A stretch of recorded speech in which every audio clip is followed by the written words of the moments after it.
السلام علیکم ورحمۃ اللہ وبرکاتہ۔ ہمارے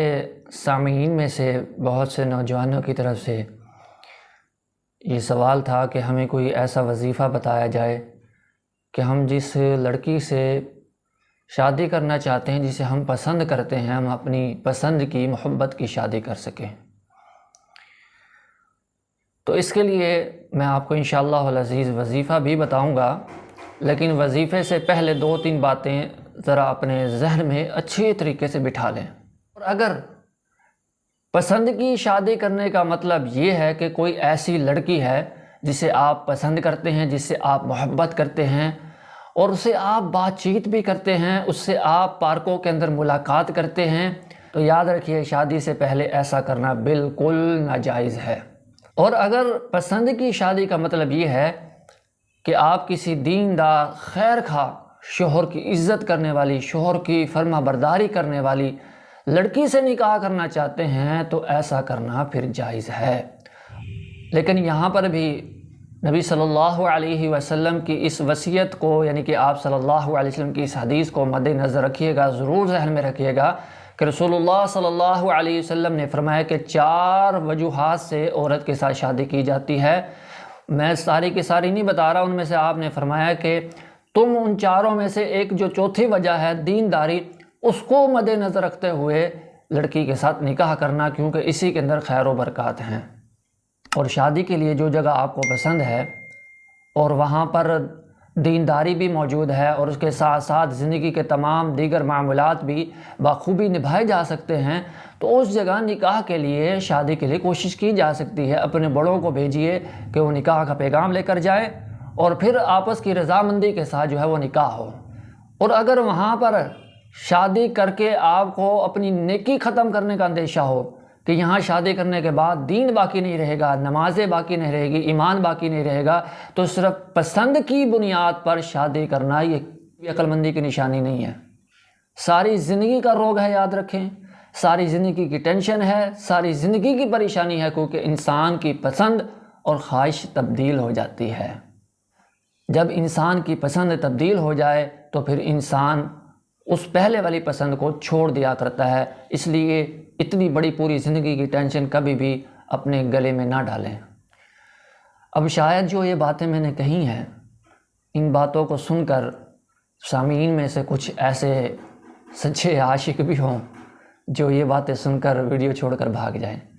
لو جی، اب یہاں پر تو دال گلنے والی نہیں ہے، یہاں تو مولوی صاحب نے دینداری کی بات کر دی ہے۔ اگر دینداری کی بات کو سن کر کوئی عاشق بھاگ جاتا ہے تو میری بات ایک دفعہ غور سے سن لے، پھر اس کے بعد جانا چاہے تو وہ جا سکتا ہے۔ یاد رکھے، اگر دینداری کو مد نظر نہیں رکھو گے، اگر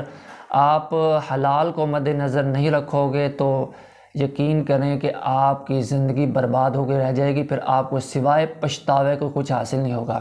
اور اگر آپ کو کوئی ایسا وظیفہ بتا دیتا ہے کہ آپ نے جائز تعلقات قائم کر کے وہاں پر پسند کی شادی کر سکتے ہیں، تو یاد رکھیے اگر آپ اس وظیفے کو پڑھنے کے سے بظاہر کامیاب بھی ہو جائیں تو شادی کے بعد آپ کی جو ازواجی زندگی ہوگی کبھی بھی کامیاب نہیں ہوگی۔ میں اتنی گارنٹی کے ساتھ کیوں بات کر رہا ہوں؟ کیونکہ قرآن و حدیث کا مطالعہ اور اس وقت بھی دیگر واقعات ہمیں یہی بتاتے ہیں کہ کامیاب شادی وہی ہوتی ہے جو حلال کی بنیاد پر ہو، جو قرآن و حدیث کو مد نظر رکھتے ہوئے، دینداری کو مد نظر رکھتے ہوئے کی جائے۔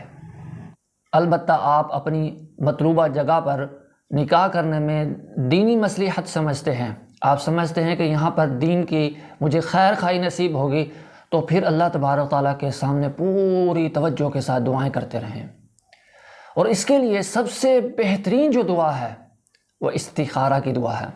استخارہ کی دعا کیا ہے، استخارہ کیسے کرنا ہے، یہ ہماری ایک ویڈیو گزر چکی ہے جو آپ کو پلے لسٹ میں بھی مل جائے گی۔ ہم کوشش کریں گے کہ آپ کو اس کا ڈسکرپشن میں لنک دے دیں، آپ وہاں جا کے اس کو دیکھیے اور استخارہ کیجئے، اور مسلسل اللہ تبارک تعالیٰ سے استخارہ کرتے رہیے جب تک کہ آپ کا دل مطمئن نہ ہو جائے۔ اور پھر اس کے ساتھ ساتھ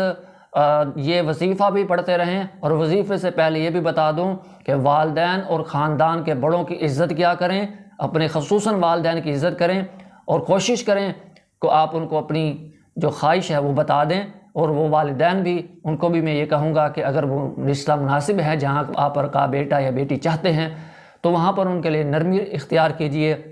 بڑے آپس میں گفتگو کر کے اپنے بچوں کی شادی کیجئے، اور ساتھ ساتھ والدین کو بھی چاہیے وہ بھی استخارہ کریں، اور اس دعا کو جو لڑکا یا لڑکی ہے یا والدین ہیں وہ اس دعا کو کثرت کے ساتھ شروع اور آخر میں درود ابراہیمی پڑھیں، اللہ تعالیٰ کی تعریف کریں، آیت الکرسی پڑھیں، اور اس کے بعد پھر اس دعا کو کریں، اللہم احسن عاقبتنا فی الامور کلھا واجرنا من خزی الدنیا وعذاب الآخرہ۔ اس دعا کو جب کثرت سے کرتے رہیں گے انشاءاللہ العزیز اللہ تبارک تعالیٰ آپ کی دلی مراد کو پورا فرمائیں گے۔ اللہ سے دعا ہے کہ اللہ تبارک تعالیٰ ہمیں قرآن و سنت کے مطابق اپنی زندگی بسر کرنے کی توفیق نصیب فرمائے، آمین ثم آمین۔ السلام علیکم ورحمۃ اللہ وبرکاتہ۔